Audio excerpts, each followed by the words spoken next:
On the broadcast tonight, the death of Osama bin Laden, the raid, how U.S. Special Forces got him, the reaction here at home and around the world, and the reality. What does it mean for the Americans fighting overseas and for those who lost loved ones on 9/11, including the New York City firehouse we visited today, where that day will never be forgotten. Nightly news from Ground Zero tonight begins now. The death of Osama bin Laden. This is a special edition of NBC Nightly News with Brian Williams. Good evening from Ground Zero in Lower Manhattan. Osama bin Laden is dead. The man who killed thousands of innocent people, the man who launched the United States into 2 wars in the name of that attack, the man who changed the way we have to live in this country. The man who did all of this was killed by U.S. Special Forces acting on orders from President Obama. We first learned his name back when there was still smoke rising from Ground Zero behind us here. The U.S. came close to getting him, but could not. He was villainized. He became something of a cartoonish, cave-dwelling creature over time. In the end, though, we learned he was living well under deep cover, but it wasn't deep enough. As the president and his national security team watched on live TV in real time at the White House, 2 choppers full of Americans landed in his compound in Pakistan, rappelled down ropes, and came in shooting. He died along with several others in the attack. He's already been buried at sea. A chapter is now over while a new one begins. We have comprehensive coverage for you here tonight, beginning with the military operation. NBC's Jim Miklaszewski remains on duty at the Pentagon to start us off. Jim, good evening. Good evening, Brian. The CIA made it official today that DNA testing positively confirms the Navy SEALs got their man. The massive compound that was Osama bin Laden's base of operations sat empty today after U.S. Special Operations pulled off their daring nighttime raid. It was President Obama himself who broke the news. Tonight, I can report to the American people and to the world that the United States has conducted an operation that killed Osama bin Laden, the leader of al-Qaeda. It was midnight in Pakistan. American helicopters loaded with Navy SEALs hugged the ground to avoid detection by Pakistani radar as they closed in for the kill.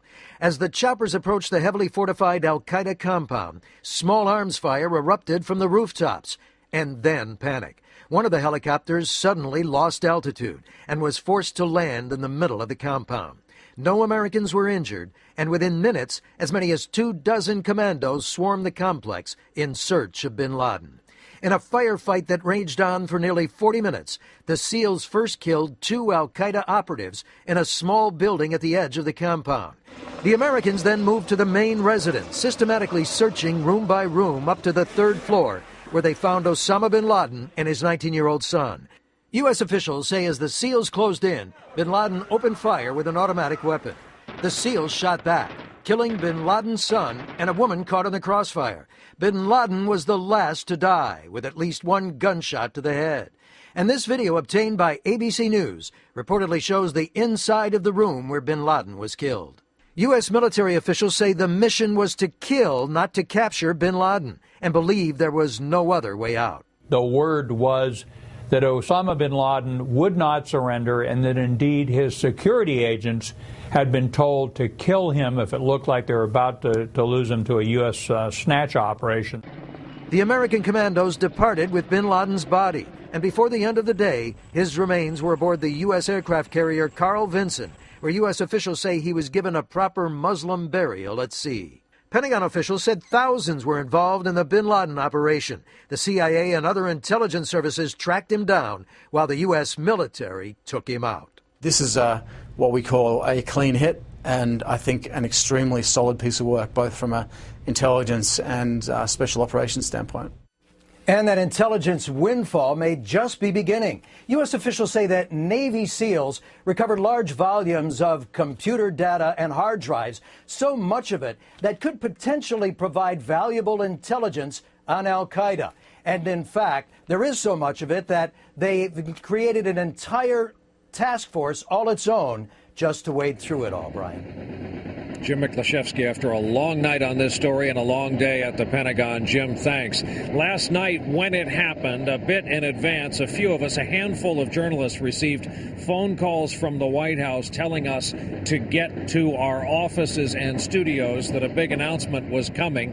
And what a long night it was at the White House. Our White House correspondent, Savannah Guthrie, is with us here in New York tonight. She has exclusive details, really behind the scenes, as to what was unfolding that we couldn't see. Yeah, we've learned actually that this special ops team actually practiced this raid in early April twice at a mock compound here on U.S. soil. They were prepared to take bin Laden alive, but expected him to fight and die. He was shot twice in the left eye by a commando who encountered him on the third floor of the compound and instantly recognized him as Osama bin Laden. I think we can all agree this is a good day for America.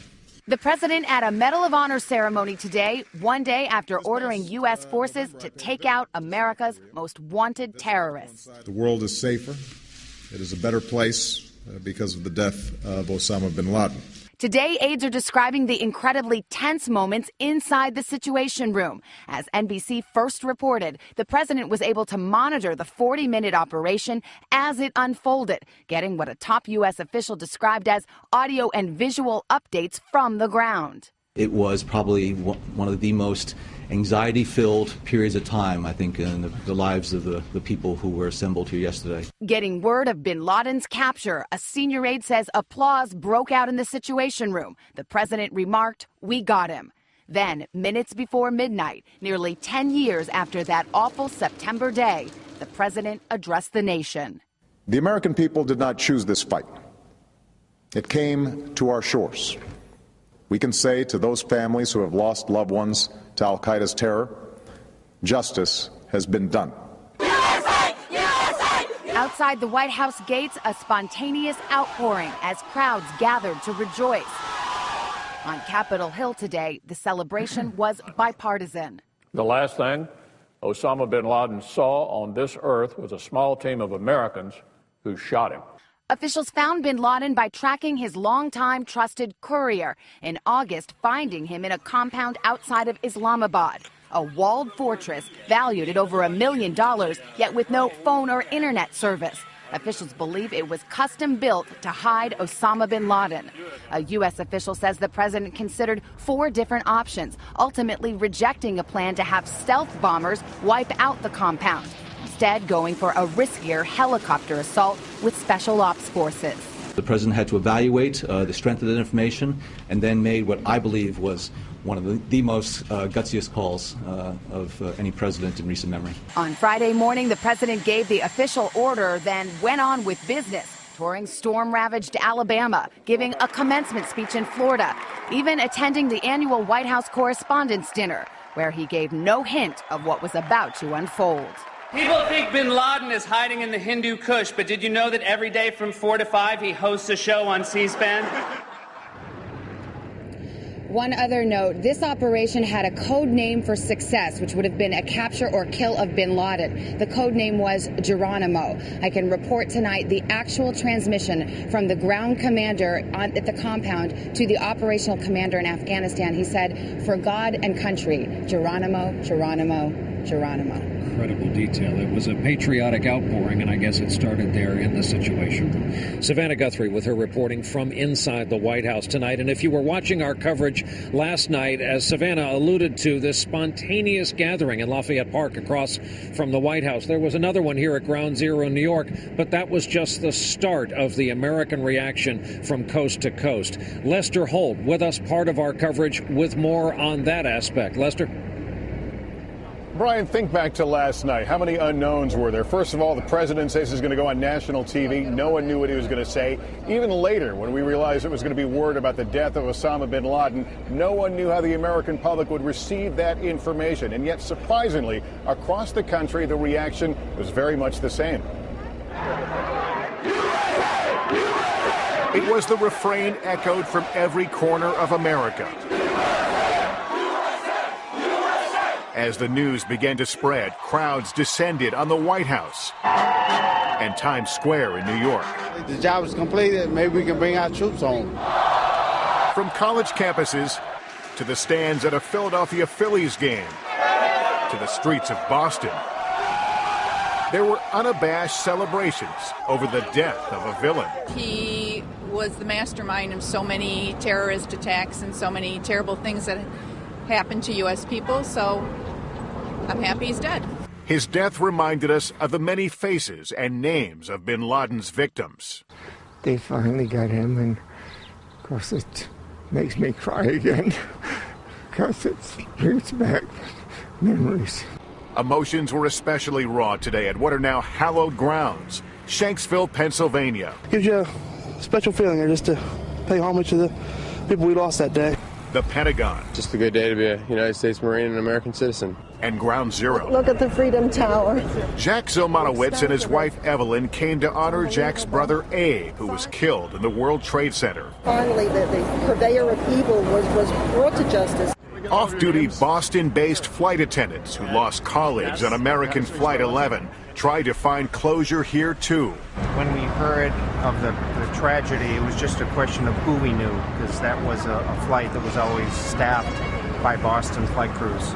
And you happened to be on a layover here in New York today. Just arrived. And was there any question that you had to come down here? No, as soon as we heard the news, we all four said we're going to Ground Zero. Even as a gleaming new tower rises, filling in the once scarred hole of Ground Zero, the outpouring and celebrations over the death of Osama bin Laden remind us the wound to the American psyche is not so easily healed. At a lot of these gatherings, you hear a fair amount of bravado, even around us here on the streets, but also whispered under the breath that fear, Brian, that what may be a major blow against terror could simply open up a new chapter. Lester, thanks for that. It's an important part of the reporting of this entire story. So is this. Quoting off the Associated Press, the FBI and Department of Homeland Security are warning people that the death of bin Laden will, quote, likely inspire homegrown extremists in the U.S. to try to carry out attacks in the near term. The very best possible person to talk about this issue where we are right now is the longtime commissioner of the Police Department, City of New York, Ray Kelly. Thank you very much for being with us. Thank you, Brian. I was driving through Midtown Manhattan last night. I saw these columns, now familiar to New Yorkers, squad cars moving through the city, very visible. Let's say a family of four is coming to visit us here in New York tonight. What will they see? They'll see an increased uniform presence, certainly in Times Square. Tomorrow, we'll have it in the financial district in Lower Manhattan, certainly on the subway system. We have dogs. We have what we call surges, where uniformed officers would go in large numbers. So they will see increased police presence in the near term. You and I have talked about this in plain English. Because New York didn't get the federal funding you wanted, you needed, you thought you deserved, you have set up a kind of mini CIA, mini FBI here. You've got eyes on major parts of this city. Do you feel your infrastructure is up to perhaps an increased tempo of what we've seen for 10 years? I think that, it's certainly a possibility. We are doing everything we possibly can to protect the city. The infrastructure is protected as best we can. We have some old structures here, like just about every city has. But the mayor has made certain that we have the money to protect the city. He said that to me, do whatever you have to do to make it safe, and we'll find the money. So infrastructure is actually a long-term federal issue. Bridges, highways, that sort of thing. And you have no reason to suspect an uptick in anything right now? We have no information, no immediate threats against New York City, but obviously this is good news with complications. We have to be prepared for some sort of retaliatory act, and we are. We're working with our federal partners to see that we're ready. Commissioner, thank you. You've always been very kind to us. Commissioner Ray Kelly of the NYPD. We'll take a break in our coverage here from Ground Zero in New York. When we come back, again, in plain English, we thought he was living in a cave. We were comforted by that knowledge, in fact. So how long was he living in a nice home, and how many people knew about it? And later, a New York City firehouse that lost 6 guys on 9/11. We'll have my visit there today and their reaction to this news.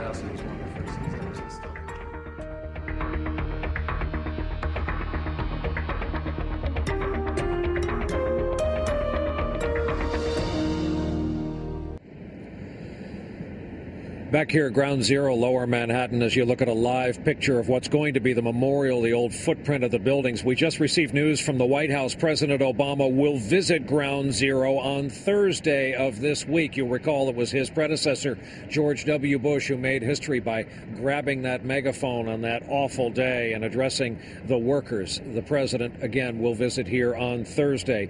Returning to what I said before the break, a lot of Americans thought Osama bin Laden was frankly living in a cave, on the run all these years. We were surprised, a lot of people were, to find out he was living in a very nice home, the best in that area. Question is how many other people knew about it. Our chief foreign affairs correspondent, Andrea Mitchell, in our Washington bureau, has been working this aspect of the story all day. Andrea, good evening. Good evening, Brian. In the end, Osama bin Laden wasn't underground in a remote mountain cave after all. He was living in luxury in a suburb of Pakistan's capital, on land controlled by the military, hiding in plain sight. In this sleepy military town only 35 miles from Islamabad, bin Laden's million-dollar compound was a McMansion, with 12 to 18-foot walls topped by barbed wire dwarfing the neighbors, many of them retired military. There were other red flags. The luxury home, 8 times the size of nearby houses, had no internet access or phone service. The bin Ladens even burned their trash. In these CIA satellite pictures, neighbors are almost next door. And less than a mile away, Pakistan's military academy, the equivalent of our West Point. Well, it is a little incredible, and my personal view is that they certainly probably were aware of it. U.S. intelligence concluded it could only have been built for bin Laden. So how could Pakistan's army and spies not notice? Could be a case of eyes wide shut, which they were aware of it and decided to keep their eyes open but closed as far as Americans are concerned. Today, even some of the neighbors are wondering, reports Al Jazeera's Imtiaz Tayyab. There are a lot of questions being asked about the role of the Pakistani intelligence agency and as well the Pakistani military. The neighborhood certainly noticed the raid, blogged in real time on Twitter by @ReallyVirtual. Helicopter hovering above Abbottabad at 1 a.m. is a rare event. Now I'm the guy who live blogged the Osama raid without knowing it. Since 9/11, the U.S. has poured almost $20 billion into Pakistan without getting a reliable ally. In 1998, after bin Laden bombed 2 U.S. embassies in Africa, Bill Clinton couldn't get Pakistan to cooperate in going after the terrorist. After 9/11, Colin Powell told Pakistan's leaders they had to target al-Qaeda, but little happened. Last year, Hillary Clinton said what many were thinking. But I believe that somewhere in this government are people who know where Osama bin Laden and al-Qaeda is. Today, the president's anti-terror chief said that it is inconceivable that bin Laden didn't have a support system inside Pakistan. And he acknowledged people are wondering if that support came from Pakistan's government, adding, understandably. Brian? Andrea Mitchell in our Washington bureau with that aspect of this story. Andrea, thanks. When we come back, we'll have the story of how those who lost a lot of brothers on 9/11 are greeting this news from overseas. Back here at Ground Zero in New York, while 9/11 changed life in America for all of us, it staggered the New York City Fire Department. 343 firefighters ran into the World Trade Center and never made it back out. Today, we revisited a firehouse in Manhattan that lost 6 men that day, Engine 23, just to see how they were reacting to the news that the mastermind overseas was gone. First thing I thought of were the families of the 6 guys that worked here, hoping that it would bring them closure to some degree. Great day for the country. And those 6 are with you every second. They're on the wall, they're on the kitchen table, they're on the rig, figuratively and literally. That's a big part of their presence is really felt here. Yes. It was when I got to the firehouse, it was one of the first things that was instilled in me. Never forget those guys. They live on forever. And it's just a sad day that should always be remembered and never forgotten. Do you feel a generational pre-9/11, post-9/11 difference? Well, I came on after 9/11, and we did lose a lot of experience, but we're pretty resilient. I think it shows a lot of resolve by the U.S. and by the fire department, by bouncing back, and the commitment we have to the country to getting these guys. A lot of people down in Ground Zero last night were using the word justice, and seemed kind of appropriate. Do you agree with that? Yeah, justice was served last night, you know. When you heard the news, what was your reaction? What does it continue to be today? Everybody was texting. It was all over the news. It was good to hear. It's about time after 10 years. They got him, so it's a relief for all of us. It's a new era. We're ready to go, and that's what we're here for. And then right at the end of our conversation, duty called. Go. It was time for the men of Engine 23 to answer the alarm again. Our thanks to the men of 23 Engine in Manhattan, the place they call the Lion's Den, some of the best guys you could ever know. We're back with more news right after this. Our chief foreign correspondent, Richard Engel, has been stationed overseas covering our nation's dual wars since virtually right after 9/11 happened here. Richard, it makes sense to ask you about reaction throughout the Arab world. The reaction has been very strong, Brian. There is a hope that this marks the end of America's war on terrorism, which has been so costly, as everyone knows, for the United States, but also incredibly costly for the Middle East. Over the years, the al-Qaeda organization has killed more Muslims than anyone else, and people here blame al-Qaeda whenever they're profiled at airports. People in the region simply want to move on, Brian. All right, Richard Engel, who is in what has been called the third front, and that's Libya these days, the news that was at the top of the broadcast until this. Now, a word to our viewers, depending on your NBC station, this is an hour-long special edition of Nightly News. If it doesn't air where you live, find us on the web. For us and for now, I'm Brian Williams.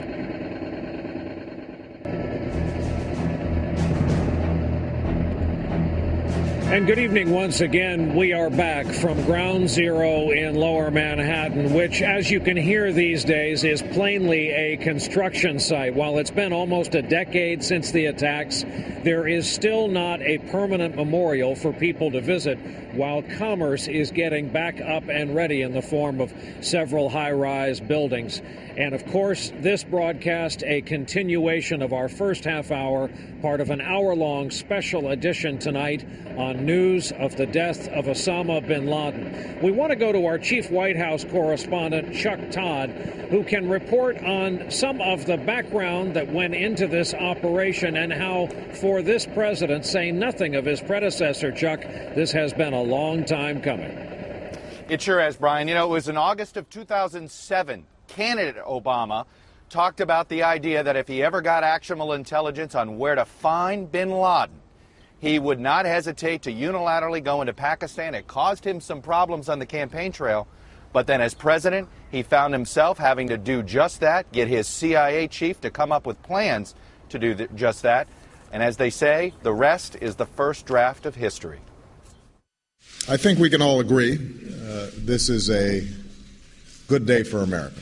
A day after the president announced that a U.S. team had killed the most wanted man in the world, more details emerged.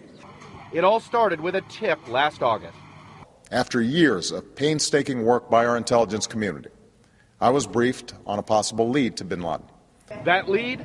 A courier for Osama bin Laden owned a fortress-like compound that intelligence officials believed had to be protecting someone significant.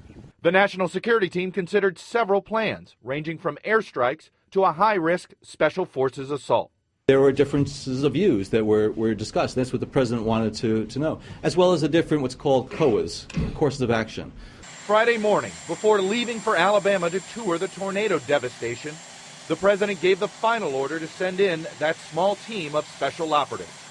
Sunday afternoon, the president and top advisors monitored the operation with live video and audio. The mission only lasted 40 minutes, but to the president and his national security team, it was nerve-wracking, especially since no one was sure that bin Laden was actually there. It was probably one of the most anxiety-filled periods of time, I think, in the lives of the people who were assembled here yesterday. The minutes passed like days. The mission had been rehearsed repeatedly, and there was even a full-scale replica of the compound built for practice runs. Needless to say, when they hit that compound, they had already trained against it numerous times. 2 Black Hawk helicopters ferried in the team. Both were supposed to hover, not land, but one had a mechanical failure and was grounded, causing a moment of panic. As the team swarmed the compound, a firefight ensued.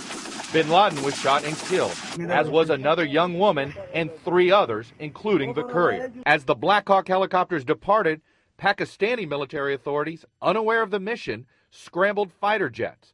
But the U.S. team made it safely back across the border. Not until then did American officials notify the Pakistanis. Bin Laden's body was identified from facial recognition and DNA testing. And less than 12 hours later, Bin Laden's body was brought to a U.S. aircraft carrier and buried at sea. Reaction came from all corners. Former Vice President Dick Cheney. President Obama and his national security team acted on the intelligence when it came in, and they deserve a lot of credit, too. There is video footage of Bin Laden's burial at sea. A few people here at the White House have seen it. The president has not. By the way, Brian, I can also report the president has talked personally to a couple of those Navy SEALs that participated in the killing and capture of Bin Laden. All right, and Chuck Todd, as you reported last night, after that tense night in the White House, later they were able to hear from inside the White House the kind of spontaneous uproar across the street as people flowed into the streets of Washington, D.C., and the park across the street from the White House to celebrate the news. All of this brings us back to Richard Engel, who is in Libya. And, Richard, you and I have on occasion been given a good glimpse inside U.S. military special operations, but no one can match your time embedded with the U.S. military or speak with the authority you have on this 10-year effort to find this one man. It is an incredible, when you look back at it, 10 years, America's war on terrorism, and how costly it has been. $1 trillion, thousands of American families, American soldiers who have lost their loved ones in this fight. And it has just been a war that has set the tone for American society for the last decade. After 9/11, the United States mobilized for war, seeking justice and revenge. Troops invaded Afghanistan almost immediately. Within 2 months, Al-Qaeda's hosts, the Taliban, were thrown out of power. Osama bin Laden got away. But regime change in Afghanistan, done with few troops and high technology, seemed so easy. The Bush White House tried it again in Iraq. U.S. officials said Saddam Hussein was developing weapons of mass destruction and linked Iraq to 9/11 and bin Laden. Oh, the reason I keep insisting that there was a relationship between Iraq and Saddam and Al-Qaeda, because there was a relationship between Iraq and Al-Qaeda. Afghanistan and Iraq were lumped together in what was called a global war on terrorism. The truth was, there was never a connection between Iraq and Osama bin Laden. There were no weapons of mass destruction either. But when civil war in Iraq broke out, American troops were stuck. Deployment after deployment, trying to stop the daily carnage. The cost was enormous. More than 4,400 American troops dead, along with 150,000 Iraqis. And it was a distraction from the United States' original mission to find bin Laden, stop Al-Qaeda, and prevent another 9/11. With American troops tied down in Baghdad, Al-Qaeda and the Taliban slipped back into Afghanistan, a fight the United States is still waging. But now, a major victory the United States has had to wait 10 years to see. Osama bin Laden is dead, killed not by a massive troop deployment, but by a commando raid carried out by a few dozen highly trained men and helicopters. With Osama bin Laden's death, this chapter of America's war on terrorism, a war that has defined the military, defined American culture even, may be ending. Brian? Richard Engel, always on the road covering conflict for us tonight in Libya. Richard, thanks. And at the top of the broadcast, we talked about what bin Laden did here and how it has affected life in America in ways we sometimes forget. We asked our justice correspondent, Pete Williams, to look at all of it for us tonight. Pete's in Washington. Pete, good evening. Brian, it was because of the 9/11 attacks that the government created this sprawling new entity, the Department of Homeland Security. But as significant as bin Laden's death is, the experts say it won't make an immediate change in the terror threat.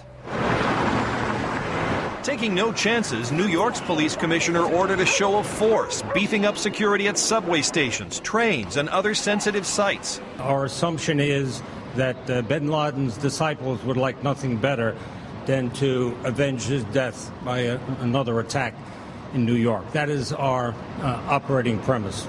Here in Washington, police stepped up patrols downtown and on mass transit. At airports, extra dog teams and behavioral recognition officers were out. An FBI official said agents were increasing surveillance on the small number of suspected plots they've been watching for weeks unrelated to bin Laden's death. But Janet Napolitano, the Homeland Security Secretary, said that with no intelligence of an actual threat of retaliation, there was no reason to issue a threat alert to the public or local governments. The 9/11 attacks and subsequent plots bin Laden inspired transformed the U.S. security landscape. For air travelers, a ban on sharp objects, closer inspection of shoes, then a clampdown on liquids. Creams, toothpaste, hair gel. New and revealing body scanners, plus intrusive and controversial pat-downs. And thousands of federal air marshals on high-risk flights. And for now, none of that will change. Intelligence experts say the danger now comes from al-Qaeda-inspired groups around the world. In Yemen, where the recent cargo bomb and underwear bomb plots were hatched, and from homegrown terrorists who have no connection to al-Qaeda or bin Laden and remain a threat. If anything, it might go up in the short term because people who are not directly connected to the al-Qaeda group, kids in places like Texas or California or London or France, are going to say, look, I'm angry at what happened and I want to go out and do something. The only actual government warning comes from the State Department, urging Americans overseas to watch out for any potential anti-U.S. violence, Brian.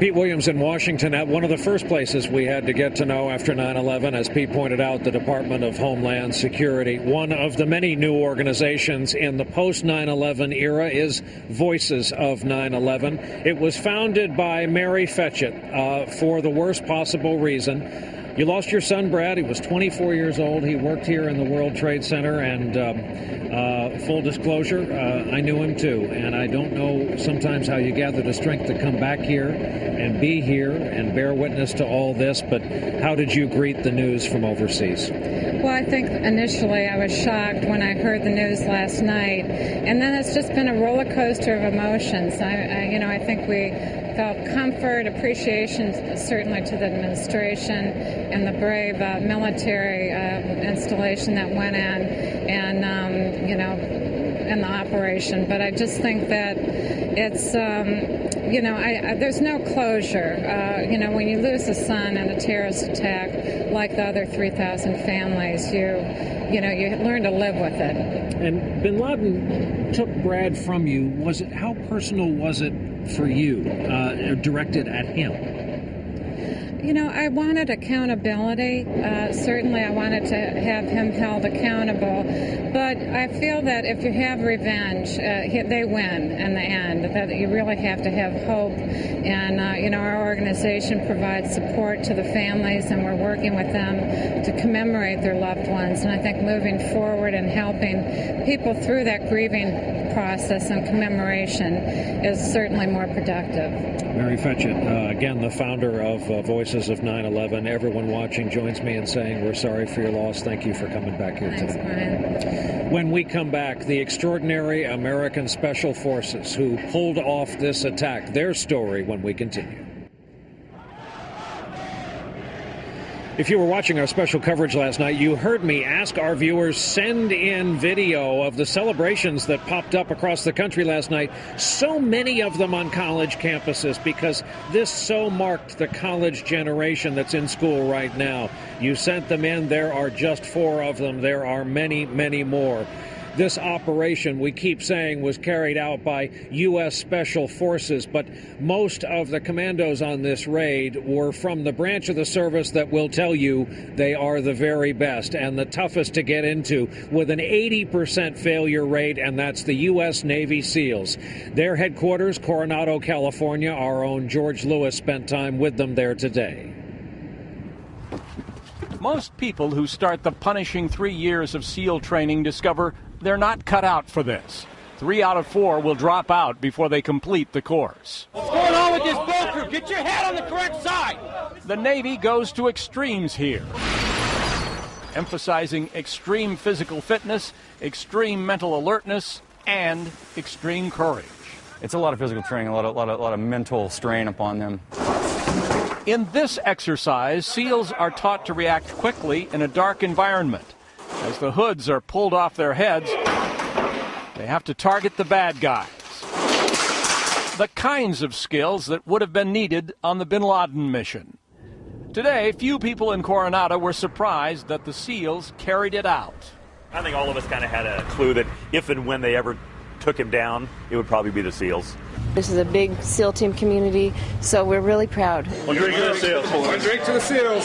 This was the scene last night at a bar owned by a former SEAL. You can always count on the Navy SEALs to do, and the Special Forces to do all the hard jobs. Rear Admiral Ed Winters, in charge of the SEALs, sent out this email. Today, we should all be proud. That handful of courageous men of strong will and character have changed the course of history. The fight is not over.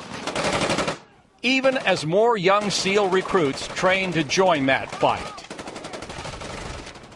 Their admiral calls the SEALs the quiet professionals. Because they operate in secrecy, the men who took part in the bin Laden operation may never be recognized publicly. Brian? George Lewis, Coronado, California. George, thanks. I'm glad we covered that aspect of this story. When we come back, the story that was at the top of the news for several days, the suffering ongoing in the American South. We're back from Ground Zero in New York, and let's go back now to the place where we were when we last saw you Friday night. Tuscaloosa, Alabama, part of a 6-state region that got hit by that awful tornado outbreak. Death toll in the hundreds, and now, sadly, some big rains on the way. NBC's John Yang is covering there for us tonight. John? Good evening, Brian. The death toll in those 6 states now 343. 249 of the dead here in Alabama. But what's worrying officials is that hundreds are missing still. 340 missing here in Tuscaloosa County. But still, the residents tonight here feel that they have turned a corner. Across Tuscaloosa today, the sounds of recovery. Officials acknowledge progress won't be fast. We're all coming to the realization that this process is going to be difficult. It's going to be painful, and it's going to take a lot of time for us to make it through. It's a real race against time and against Mother Nature to get tarps on these damaged houses. There's heavy rain in the forecast. University of Alabama students are helping, finding those who need them by Twitter or just driving around. Because the tornado cut the school year short, they could go home, but they're staying to lend a hand. We live here and we use Tuscaloosa 9 months out of the year like it's our home, and when something like this affects all these people around here, you know, you can't sit in and not help. I don't want it to fall on somebody. For Robert Mills, they're a godsend. These gentlemen out here that came in and volunteered,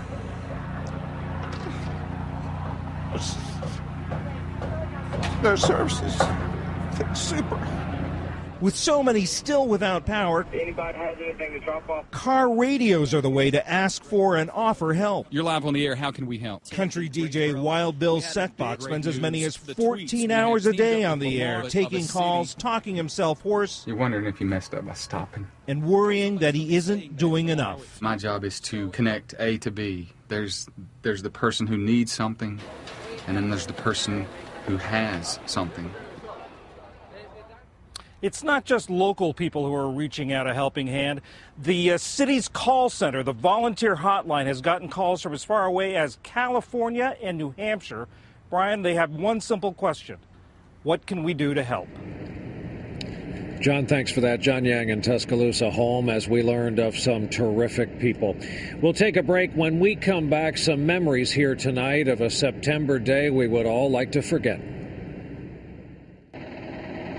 We're back here tonight from Ground Zero in Lower Manhattan. Every so often we're forced to remember in detail what happened on 9/11. Tonight it's probably useful to remember what Osama bin Laden did to us here. NBC's Rahima Ellis down at ground level with more on that. Rahima, good evening. Good evening, Brian. On 9/11, lives changed dramatically. Today, the news about Osama bin Laden stirred up painful memories that for many people never go away. The initial reports on that crisp fall morning were at first unclear. We have a breaking news story to tell you about. Apparently, a plane has just crashed into the World Trade Center here in New York City. No one could have imagined what would unfold.